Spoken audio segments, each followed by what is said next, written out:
Bismillahirrahmanirrahim. Assalamualaikum warahmatullahi wabarakatuh.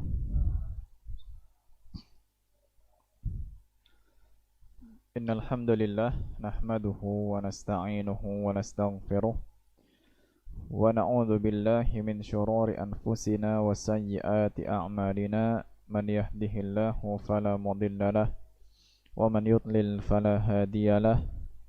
Wa ashhadu an la ilaha illallah wahdahu la syarika lah. Wa ashhadu anna Muhammadan abduhu wa rasuluh sallallahu alaihi wa ala alihi wa ashabihi wa man tabi'ahum bi ihsanin ila yaumiddin wa sallama tasliman katsira, amma ba'd. Hadirin dan hadirat, muslimin dan muslimat rahimani wa rahimakumullah. Alhamdulillah, kita panjatkan puji dan syukur atas kehadiran Allah Subhanahu wa taala. Berkat taufik dari Allah, di malam hari yang berbahagia ini kita kembali dimudahkan untuk melanjutkan kajian kitab Ushulul Iman. Semoga Allah Subhanahu wa taala karuniakan kepada kita ilmu yang bermanfaat, yang menambah keimanan dan ketakwaan kepada Allah, dan semoga kita dijauhkan dari hal-hal yang tidak bermanfaat, yang memadaratkan dunia dan akhirat, dan semoga kita diringankan hisabnya oleh Allah Subhanahu wa taala ketika sudah menghadap Allah nanti. Salawat teriring salam semoga senantiasa Allah limpahkan kepada panutan kita Nabi besar Muhammad sallallahu alaihi wa ala alihi wasallam, juga kepada segenap keluarga, para sahabat dan para pengikut yang istiqomah dalam mengikuti tuntunan Nabi alaihi salatu wassalam hingga akhir zaman. Pada kesempatan malam ini, dalam lanjutan kajian kitab Ushulul Iman, kita akan membahas ini bagian-bagian akhir dari rukun iman yang keempat, yaitu iman kepada para nabi dan rasul. Dan khusus pembahasan malam hari ini adalah mengenal para wali Allah Subhanahu wa ta'ala. Ya, ini pembahasan yang terakhir dari iman kepada Rasul. Ya.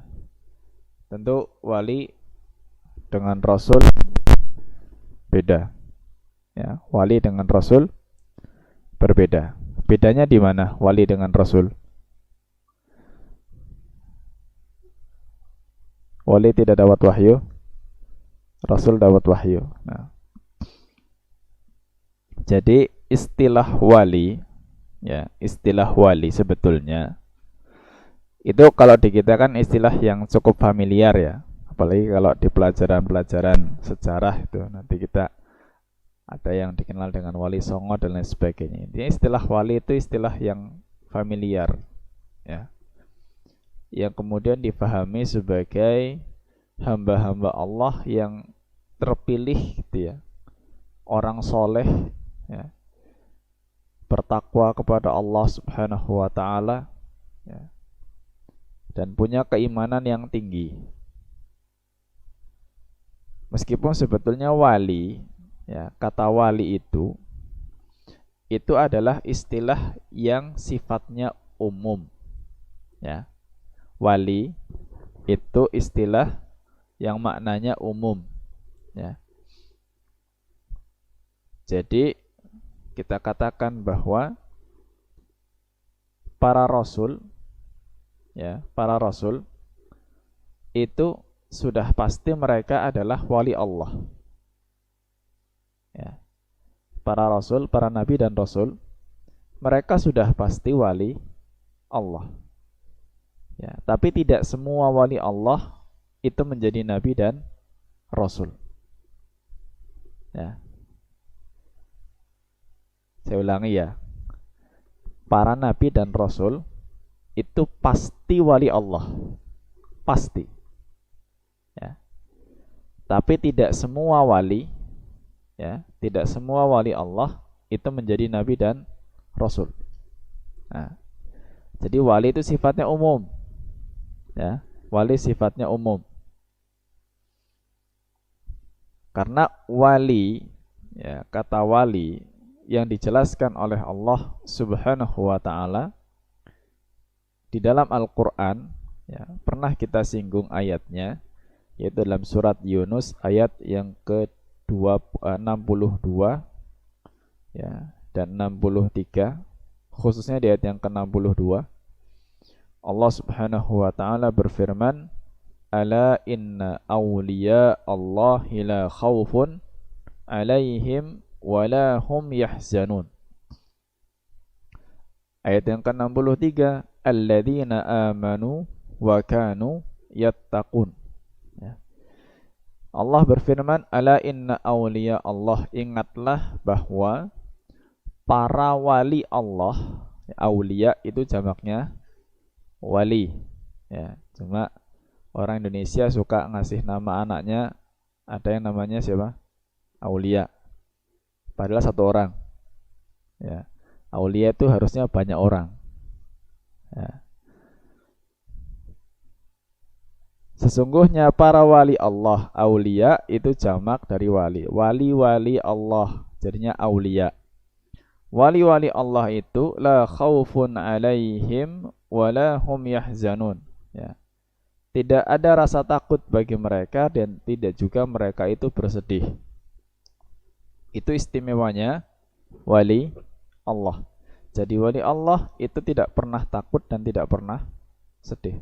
Takut dan sedih apa? Takut akan masa depannya dan sedih akan masa lalunya. Ya. Jadi para wali Allah itu ketika mereka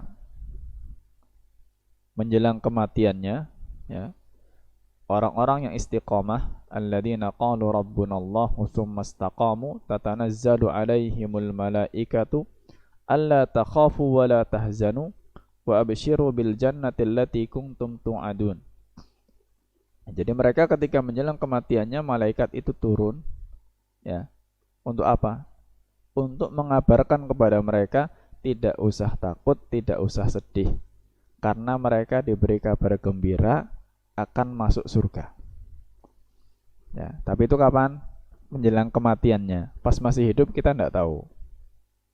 Ya, kita tidak tahu. Nah, para wali Allah tidak takut, tidak sedih.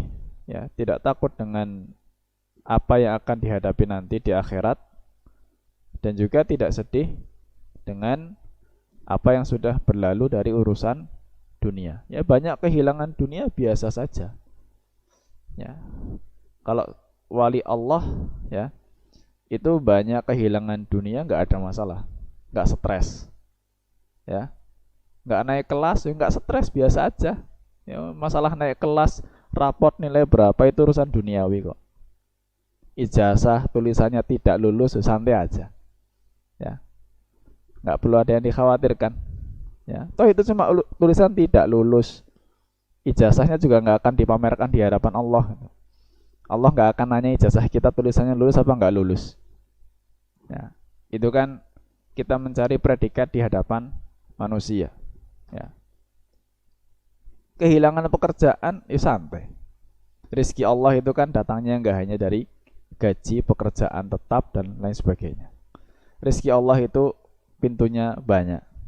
Ya. Jadi untuk yang sudah berlalu dari urusan dunia dirasa merugikan, ya, seorang wali santai aja. Ya. Tidak perlu ada kekhawatiran yang berlebih. Ya. Untuk yang akan datang, ya, tidak takut itu maksudnya dia itu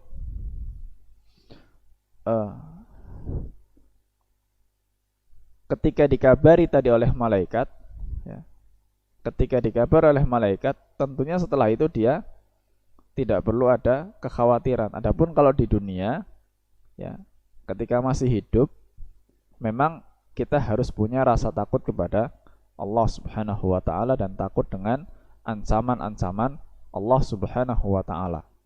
Ya. Nah, siapa yang jadi wali Allah itu sebetulnya yang tidak takut, tidak sedih, ya. Ketika kehilangan dunia enggak sedih.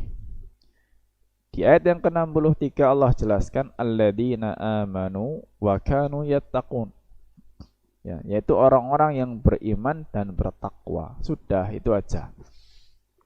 Ya, wali itu oleh para ulama disebutkan, ya, berdasarkan tadi firman Allah surat Yunus ayat 63, maka sebagian ulama menyebutkan wal waliyyu fi syar'i huwa man ijtama'a fihi wasfan al-imanu wat taqwa. Ya, maka wali itu orang yang berkumpul di dalamnya dua sifat. Sifat apa? Sifat iman dan sifat takwa. Sudah. Ya. Jadi syaratnya kalau kepengen jadi wali Allah, ya sudah, modalnya iman dan takwa. Sudah, itu aja. Ya. Gak ada syarat suruh meditasi di mana, semedi, puasa, ya, entah puasa mutih apa puasa hijau apa puasa abang, macam-macam. Ya.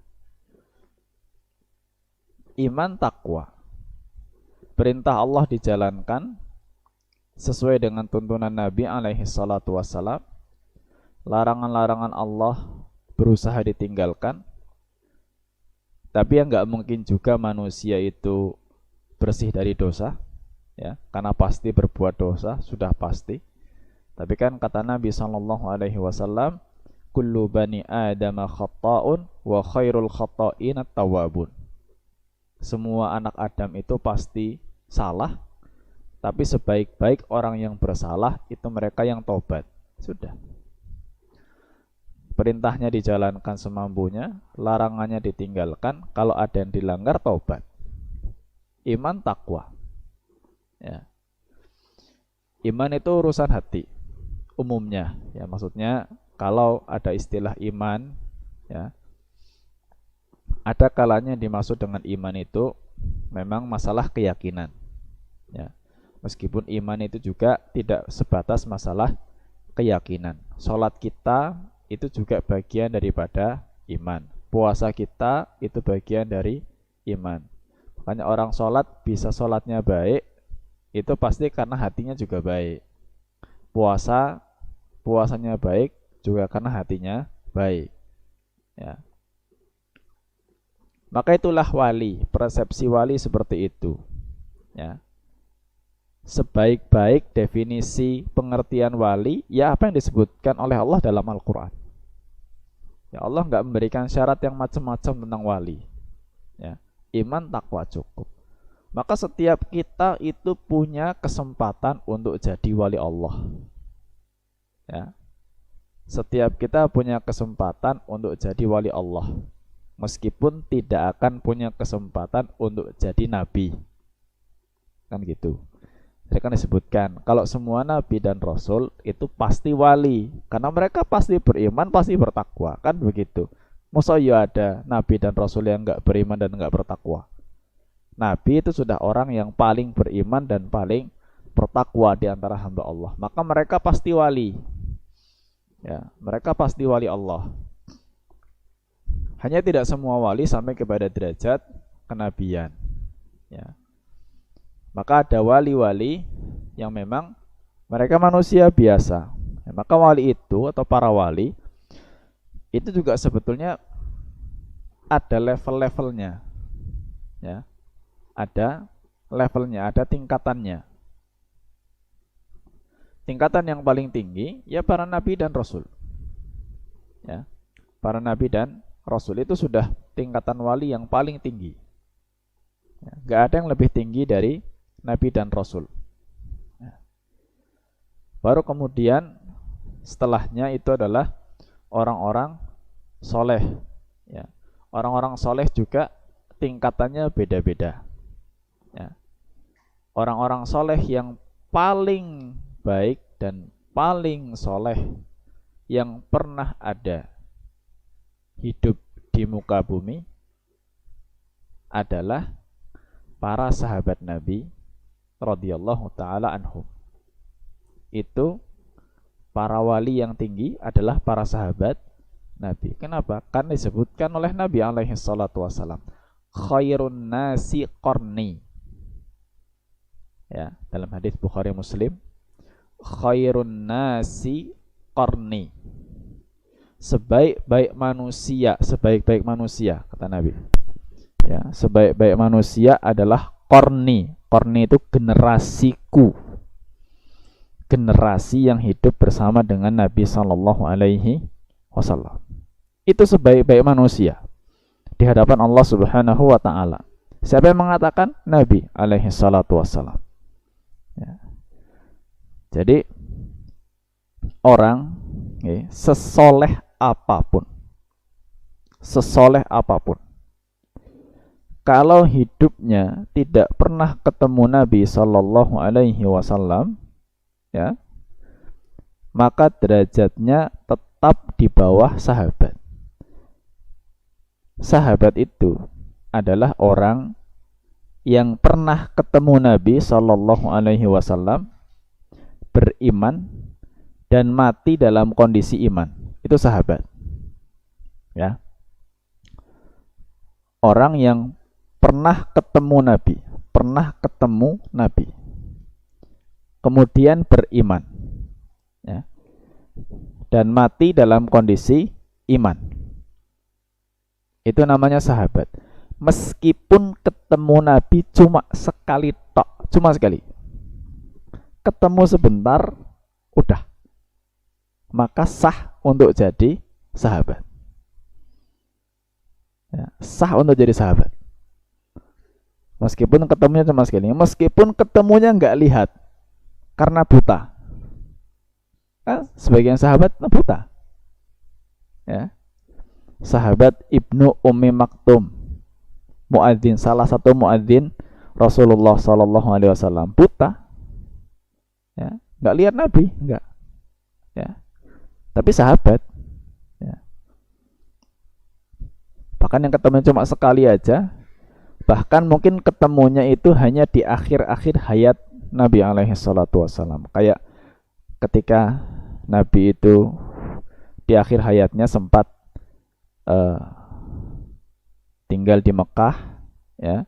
Kemudian ketika di Mekah itu banyak utusan-utusan datang dari berbagai macam daerah untuk apa? Diajari, ya, diajari Islam. Ada yang mondok. Kalau sekarang kita mondok, ya. Zaman dulu sebagian juga tinggal di masjid mungkin 20 hari. Pesantren kilat. Ya, pesantren kilatnya sahabat beda sama pesantren kilatnya kita. Ya. Pesantren kilat 20 hari jadi sahabat itu surga. Ya. Ketemu sebentar pulang sudah jadi sahabat. Ya. Orang yang ketemu Nabi sebentar jadi sahabat. Nah, kalau ada orang setelah generasinya sahabat, solehnya luar biasa, mau sesoleh apapun, tetap derajatnya di bawah sahabat. Ya, tetap derajatnya di bawah sahabat. Ya. Maka tingkatan wali setelah para nabi dan rasul adalah mereka para sahabat Nabi. Dan di antara sahabat itu juga kan bertingkat-tingkat. Ya, sekarang di antara sahabat Nabi sallallahu alaihi wasallam wa radhiyallahu taala anhum, siapa yang tingkatannya paling tinggi di antara para sahabat? Abu Bakar. Abu Bakar As-Siddiq itu sudah manusia setelah para nabi dan rasul yang imannya tinggi, paling tinggi. Abu Bakar As-Siddiq. Ya, jadi kalau kita mau mengatakan siapa wali Allah setelah nabi dan rasul yang paling tinggi, Abu Bakar. Ya, Abu Bakar As-Siddiq. Meskipun Abu Bakar tidak diriwayatkan dari beliau banyak karomah aneh yang muncul. Ya, pernah dengar cerita Abu Bakar terbang? Nggak ada cerita Abu Bakar Siddiq terbang, itu nggak ada. Ya, Abu Bakar Siddiq jalan di atas air gitu, nggak ada. Ya. Padahal itu imannya paling tinggi. Ya, imannya paling tinggi setelah Nabi alaihi salatu wassalam. Dan bahkan sepeninggal Nabi beliau jadi khalifah pertama. Ya.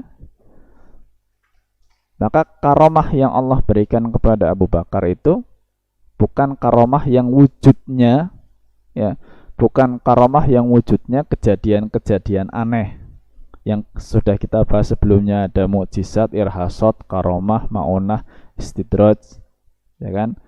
Kemudian apa lagi itu, lupa saya. Bukan kejadian seperti itu, ya. Bukan yang bisa terbang, jalan di atas air atau apa, itu enggak. Karomahnya enggak seperti itu Abu Bakar Siddiq, ya.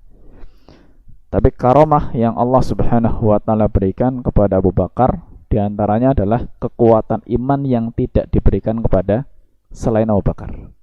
Ya, makanya Abu Bakar itu paling cepat percaya kalau Nabi SAW sudah kasih kabar. Ya, mau Isra Mi'raj yang sudah kita bahas, ya, mau kejadian itu di luar nalar, Abu Bakar dikasih kekuatan iman oleh Allah langsung percaya, tidak pakai kompromi macam-macam, percaya sudah. Ya, itu karomahnya Abu Bakar. Ya. Jadi inti daripada wali Allah ya tadi orang yang berkumpul di dalamnya sifat iman dan takwa. Ya. Makanya wali itu bertingkat-tingkat. Ya. Setelah sahabat baru ada orang-orang soleh yang datang setelahnya, disebutkan oleh Nabi SAW, thummal ladina yalunahum, thummal ladina yalunahum. Kemudian orang-orang yang setelah sahabat, yang kemudian disebut dengan para tabi'in. Ya, tabi'in. Tabi'in itu berarti orang yang ketemu sahabat, tapi nggak sampai ketemu Nabi SAW. Ya, ketemu sahabat tapi nggak sampai ketemu Nabi. Mereka bergurunya kepada sahabat. Ya. Tsummal ladzina yalunahum. Kemudian yang setelah tabi'in yang disebut dengan namanya tabi'ut tabi'in. Tabi'ut tabi'in. Jadi pengikutnya para tabi'in, murid-muridnya para tabi'in. Mereka nggak ketemu sahabat, tapi ketemunya dengan murid-muridnya para sahabat. Itu 3 generasi yang disebutkan sebagai generasi yang paling utama oleh Nabi SAW. Ya. Jadi tingkatan wali yang tinggi ada di generasi itu. Ya. Ada di generasinya sahabat, ada di generasinya tabi'in, ada di generasinya tabi'ut tabi'in. Ya, makanya kita diperintahkan untuk kalau mau contoh ya contohnya mereka ke sana. Ya. Kalau mau mencontoh cara beragamanya kita ya contoh yang sudah dijamin oleh Nabi SAW. Ya. Mereka sudah dijamin oleh Nabi SAW, sahabat itu sudah datang jaminannya. Ya, jaminan surganya itu sudah ada. Ya. Disebutkan oleh Allah Subhanahu wa taala di dalam surat At-Taubah ayat yang 100, ayat ke-100. Was-sabiqunal awwaluna minal muhajirin wal ansar walladzina tabauhum bi ihsanin radhiyallahu anhum wa radu anhu wa a'adda lahum jannatin tajri tahtahal anhar khalidina fiha. Ya. Was-sabiqunal awwalun, orang-orang yang sudah mendahului, ya, dari generasi awal, ya, minal muhajirin wal ansar, dari kalangan muhajirin dan ansar. Berarti kan para sahabat. Ya, sahabat itu kan yang paling utama kaum muhajirin, kemudian mengikutinya ansar. Ya. Minal muhajirin wal ansar walladzina tabauhum, dan orang-orang yang mengikuti mereka, mengikuti muhajirin ansar. Ya. Baik sahabat-sahabat yang Islamnya itu setelah Fathu Makkah, ya, atau para tabi'in yang belajar kepada para sahabat. Apa janjinya dari Allah Subhanahu wa taala? Walladzina tabauhum bi ihsanin, yang mengikuti dengan baik, radhiyallahu anhum wa radu anhu.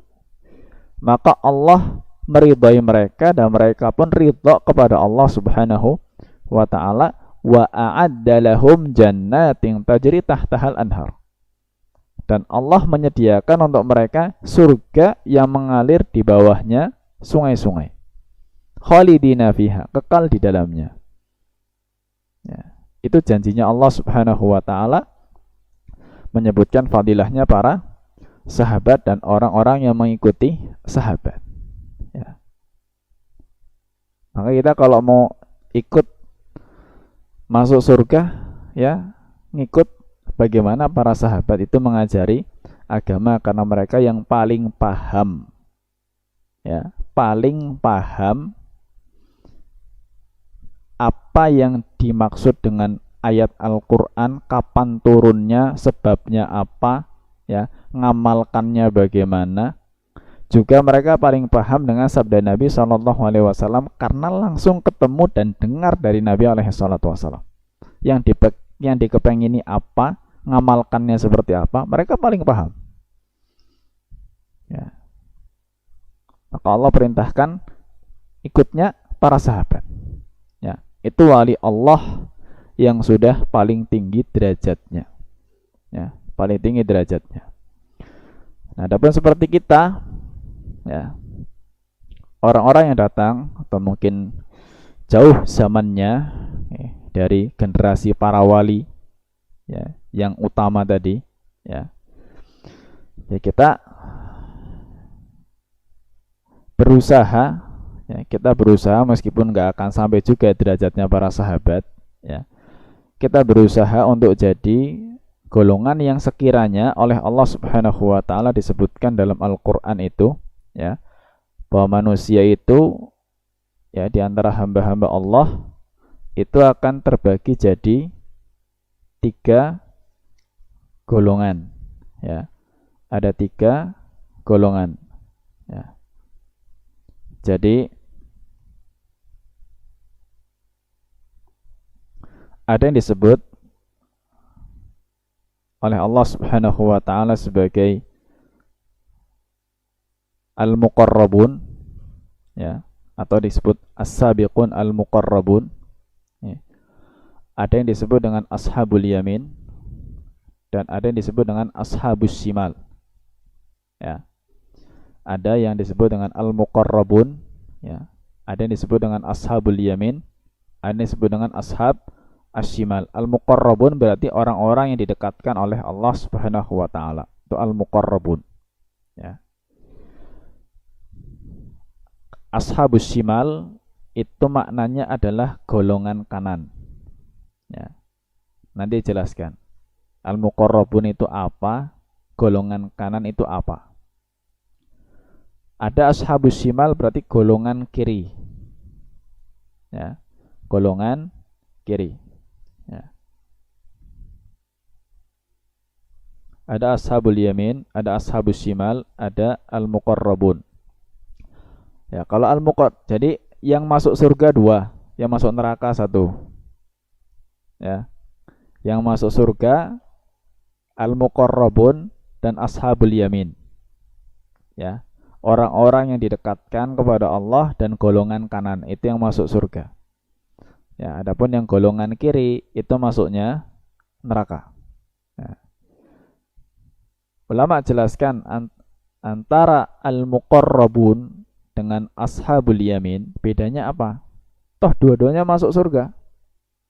Ya, dua-duanya masuk surga tapi derajatnya beda. Ya. Derajatnya al-muqarrabun, ya, itu lebih tinggi daripada ashabul yamin.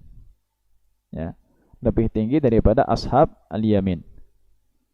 Jadi al-muqarrabun, ini keterangannya antara al-muqarrabun dengan ashabul yamin ini diisyaratkan dalam hadis Nabi sallallahu alaihi wasallam dalam Sahih Bukhari. Ya. Para ulama menjelaskan dari hadis ini bunyinya begini. Innallaha ta'ala qala, sesungguhnya Allah Subhanahu wa taala berfirman, Man 'adali waliyan faqad adzantuhu bil harbi. Barang siapa yang memusuhi waliku, ya, memusuhi wali Allah Subhanahu wa taala, maka aku umumkan untuk berperang kepadanya. Ini menunjukkan kita enggak boleh memusuhi wali Allah, enggak boleh benci dengan wali-wali Allah, orang-orang soleh kita enggak boleh benci. Wa ma taqarraba ilayya 'abdi bi syai'in ahabba ilayya mimma aftaradtu 'alaihi. Ya. Dan tidaklah seorang hamba mendekatkan diri kepadaku dengan perkara yang lebih aku cintai daripada ibadah yang aku wajibkan atasnya. Wa ma yazalu amdi yataqarrabu ilayya bin nawafili hatta uhibbahu. Dan seorang hamba yang senantiasa mendekatkan diri dengan ibadah yang sunnah, maka aku akan mencintainya. Fa idza ahbabtuhu kuntu sam'ahu alladhi yasma'u bihi. Jika aku telah mencintainya, maka aku bimbing pendengarannya. Wa basarahu alladhi yubsiru bihi, dan aku bimbing penglihatannya. Wa yadahu allati yabtishu biha, aku bimbing tangannya. Wa rijlahu allati yamshi biha, dan aku bimbing kakinya. Wa in sa'alani la'u'tiyannahu, jika dia meminta kepadaku maka aku beri. Wala in ista'adzani la'u'idannahu, dan jika minta perlindungan maka aku lindungi. Maka di sini para ulama mengatakan, ya, fal abrar ashabul yamin. Nah,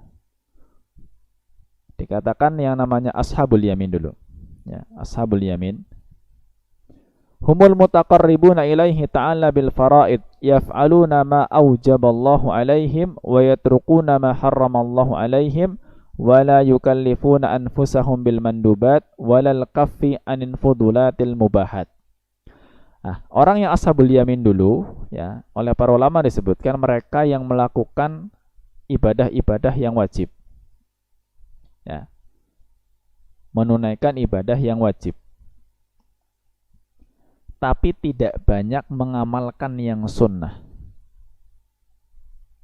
ya, tidak banyak mengamalkan yang sunnah, dan kurang menahan diri dari perkara yang mubah.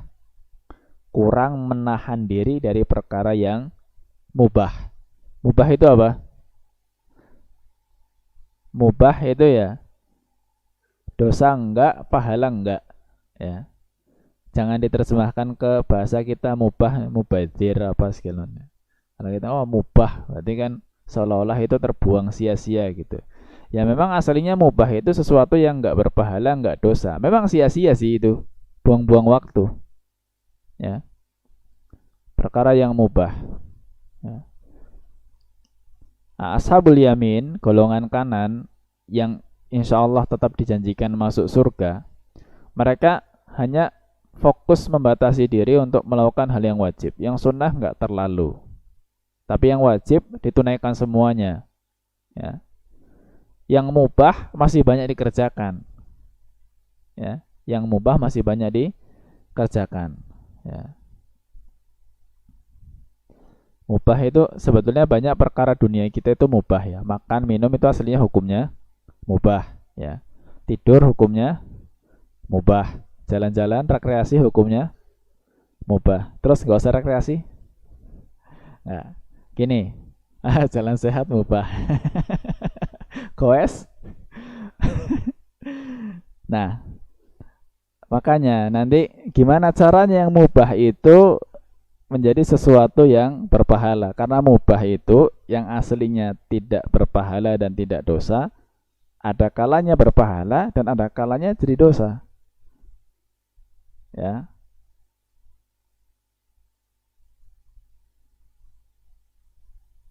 Nah, sekarang yang al-muqarrabun, as-sabiqun al-muqarrabun. Ulama mengatakan wa amma as-sabiqun al-muqarrabun fataqarrabu ilaihi bin nawafili ba'dal faraid fafa'alul wajibati wal mustahabbat wa tarakul muharramat wal makruhat. Nah, golongan yang dikatakan muqarrabun, as-sabiqun al-muqarrabun tadi, mereka yang menjalankan yang wajib sekaligus yang sunnah, meninggalkan yang haram dan yang makruh, ya, meninggalkan yang haram dan yang makruh. Tuh. Yang wajib sunnah dikerjakan, yang haram makruh ditinggalkan. Ini kalau kepengen jadi muqarrabun, ya, jadi ketika misalkan ada hal-hal yang sifatnya makruh ditinggalkan, bukan kemudian layawang anu makruh iki ora apa-apa. Nah, ini nggak akan jadi muqarrabun yang model seperti ini, ya. Ini yang derajatnya paling tinggi, ya. Dan ketika dia melakukan hal-hal yang mubah tadi, bagaimana caranya mubah itu jadi pahala? Ketika melakukan perkara yang mubah itu diniatkan dijadikan sebagai wasilah untuk yang wajib atau yang sunnah. Contoh, makan itu kan mubah. Ya, tapi ketika kita makan, kita niat supaya badan kita sehat, dengan sehat kita bisa ibadah. Insya Allah makannya berpahala. Ya. Makannya pun kalau sudah niatnya seperti itu cukupnya. Kalau sudah kenyang udah. Sekarang kalau perut sudah kenyang, tapi di hadapan kita ini masih ada sosis goreng, masih ada ayam goreng, pecel lelenya belum habis, ya. Terus masih ngerasa, aduh, eman-eman, dilahap semuanya, akhirnya perut kita di luar kapasitas, maka yang berlebih itulah mubah yang akhirnya tidak berpahala. Toh akhirnya kekenyangan malah ibadah nggak enak, kan gitu. Dan juga menjadikan tubuh malah nggak sehat ketika terlalu kenyang kan. Nah, ada mubah yang kadarnya berpahala, ada yang akhirnya nggak berpahala. Olahraga asalnya mubah, kita mau jalan sehat, kita mau goes, ya mubah. Ya. Kalau dengan olahraga itu kita meniatkan supaya badan sehat, bisa beribadah kepada Allah, ya kuat dalam beribadah, bagus.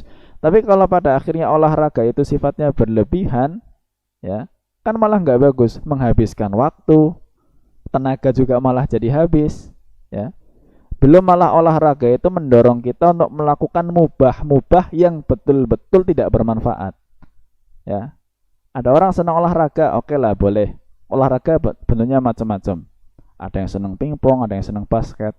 Kita nggak bisa ngelarang. Arep pingpongan ya monggo, basketan ya monggo. Tapi waktunya habis nggak cuma untuk pingpong dan basket, apa? Nonton pingpong, nonton basket, berjam-jam nonton. Ya kita katakan dosa sih enggak, cuma waktu terbuang sia-sia. Kalau al-muqarrabun yang begitu sudah disingkirkan, olahraganya secukupnya, sekiranya tubuh sehat sudah, alhamdulillah, ya. Nggak perlu ditambah, goesnya tambah. Nanti ada kopdar di mana dan akhirnya menimbulkan acara-acara yang terlalu berlebihan, tambah boros duit dan lain sebagainya. Meskipun kita nggak mengharamkan, ya, kita nggak mengharamkan itu, ya. Cuma diukur kadarnya. Kalau mau yang berpahala maka dibatasi. Apa yang sekiranya membawa manfaat untuk ibadah kita, sudah, ya. Yang pada akhirnya menimbulkan cuma obrolan-obrolan nggak karu-karuan, tinggal, ya.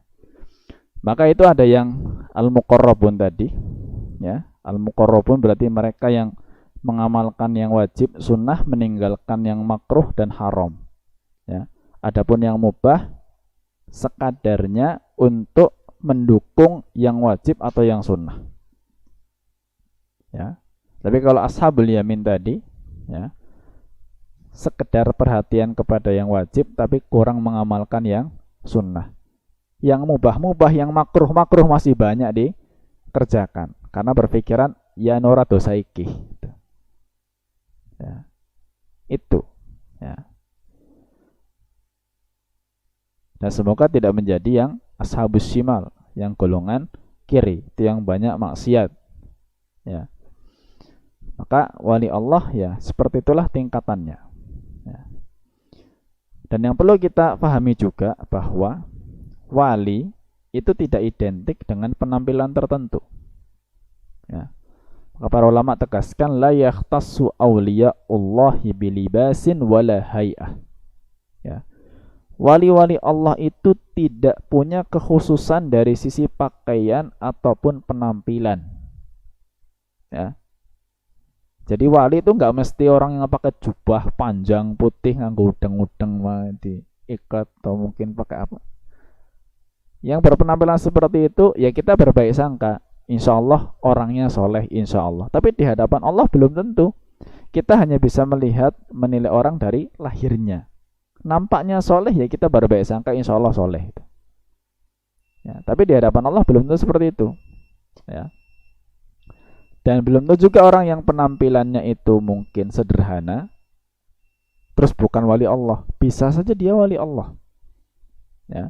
Makanya Nabi SAW pernah bersabda, rubba ash'ath akbar law aqsama 'ala Allah la abarrahu aw madfu'un bil abwab law aqsama 'ala Allah la abarrahu. Ya, betapa banyak orang yang rambutnya acak-acakan, badannya berdebu pakaiannya, ya. Dan dia ditolak dari pintu-pintu rumah manusia, mau bertamu mana yang mau terima orang kayak gitu, ya. Tapi kalau sudah berdoa, bersumpah dengan nama Allah, Allah kabulkan doanya. Ya. Nah, kita nggak pernah tahu, ya. Tapi juga mohon maaf, ini sekedar untuk meluruskan ya, bukan berarti juga kalau seorang wali sampai kepada sebuah tingkatan tertentu terus dia jadi gila. Ya, enggak. Ya. Makanya tadi, tingkatan wali paling tinggi siapa? Para nabi dan rasul. Setelahnya para sahabat. Di antara para sahabat yang tertinggi siapa? Abu Bakar. Abu Bakar pernah gila? Enggak pernah, itu sudah paling tinggi kewaliannya. Enggak gila Abu Bakar, alhamdulillah. Ya, gimana kalau Abu Bakar sampai kepada tingkat kewalian tertinggi terus gila jadi khalifah? Nah, makanya ya. Jadi tidak sampai membawa seorang sampai kepada kondisi yang demikian, ya. Dia akan justru di tingkatan kewalian yang tertinggi, dia justru istiqomah dalam beribadah kepada Allah Subhanahu wa taala, ya. Istiqomah dan akan jadi panutan, ya. Jadi wali Allah kan ditiru, diteladani. Sekarang kalau gila terus kita mau meneladani apanya? Cara pakaiannya aja mungkin enggak gitu. Kita mau meneladani gimana? Pola tingkahnya enggak juga, ya. Ya, cuma ya kita berbaik sangka ya, mudah-mudahan yang terjadi kondisi demikian karena sudah tidak ada taklif, nggak ada beban ya. Ya, orang gila kan berbuat dosa kan nggak dosa juga dia. Ya, berbuat dosa nggak dosa, meskipun kalau orang gila ngerusak mobil orang bukan berarti dia nggak tanggung jawab. Siapa yang tanggung jawab? Ada orang gila mecahin mobil orang, siapa yang tanggung jawab? Ya, keluarganya. Jangan kemudian dikira, oh gila iki nggak apa-apa. Oh enggak, ya keluarganya tanggung jawab. Siapa keluarganya? Itu mobil orang ganti kacanya. Ya jangan mengatakan itu kan gila, biar aja. Enggak. Ya. Nah, apa kemudian kalau dia mecah kaca jadi contoh gitu, pecahin aja kacanya. Nyontoh orang gila itu. Ya, karena udah jadi tingkatan wali tertinggi, gila mecahin mobil orang nggak apa-apa. Ya tiru aja mecah mobil orang. Ya. Nah itu, ya. Tidak ada penampilan tertentu, ya, nggak ada pakaian khusus, ya. Semua itu hanya penampakan keimanan dan ketakwaan kepada Allah Subhanahu wa taala, dan mereka juga tidak memiliki ilmu tertentu, ya. Tidak ada ilmu tertentu, ilmu gaib apapun mereka nggak punya. Ya, bahkan saya pernah sampaikan seorang wali itu, ya, seorang wali sebagaimana disampaikan oleh Imam Fakhrul Razi rahimahullah. Seorang wali itu ketika muncul dari dirinya sebuah karomah yang Allah berikan, ya. Mungkin seorang wali diberikan karomah apalah, ya, kejadian yang luar biasa di luar nalar, dan dia tahu itu pemberian Allah Subhanahu wa taala. Ketika ada karomah yang muncul dari dirinya, ya, yang dia rasa itu justru takut kepada Allah Subhanahu wa taala. Takutnya kelebihan itu adalah satu bentuk ujian dari Allah, dan dia nggak merasa itu sebagai sebuah karomah yang pantas diterima gitu, ya. Tapi kalau ada orang muncul karomahnya, muncul tadi kejadian-kejadian luar biasanya, dan kemudian mengatakan, wah ini kejadian luar biasa, karomah buat saya berarti saya orang soleh, tandanya dia bukan wali, karena wali nggak akan merasa seperti itu, ya. Wali yang sejati ketika muncul karomahnya, dia semakin takut kepada Allah, khawatir kalau itu sebetulnya tidak layak untuk dia terima. Kesolehan saya nggak seberapa, tapi Allah berikan karomah yang tinggi. Itulah wali sebetulnya, ya. Nah, jadi kita nggak ada keyakinan yang aneh-aneh dengan para wali. Mereka hanya orang soleh di hadapan Allah Subhanahu wa taala, diberikan keistimewaan. Kita coba tiru apa yang kita mampu, ya. Dan mereka tidak punya ilmu-ilmu gaib, ya, yang mungkin oleh sebagian orang difahami demikian, ya. Ini pembahasan yang terakhir tentang iman kepada Nabi dan Rasul. Insyaallah selanjutnya kita akan bahas iman yang kelima, iman kepada hari akhir, pada pertemuan mendatang dan pertemuan-pertemuan berikutnya biidznillah taala. Kiranya demikian yang bisa kita bahas malam ini, semoga Allah berikan manfaat. Wassallallahu ala nabiyyina Muhammad wa ala alihi wa sahbihi wa baraka wa sallam. Wa akhiru da'wana alhamdulillahi rabbil alamin. Subhanakallahumma wa bihamdika asyhadu an la ilaha illa anta astaghfiruka wa atubu ilaik. Billahi taufik wal hidayah. Wassalamualaikum warahmatullahi wabarakatuh.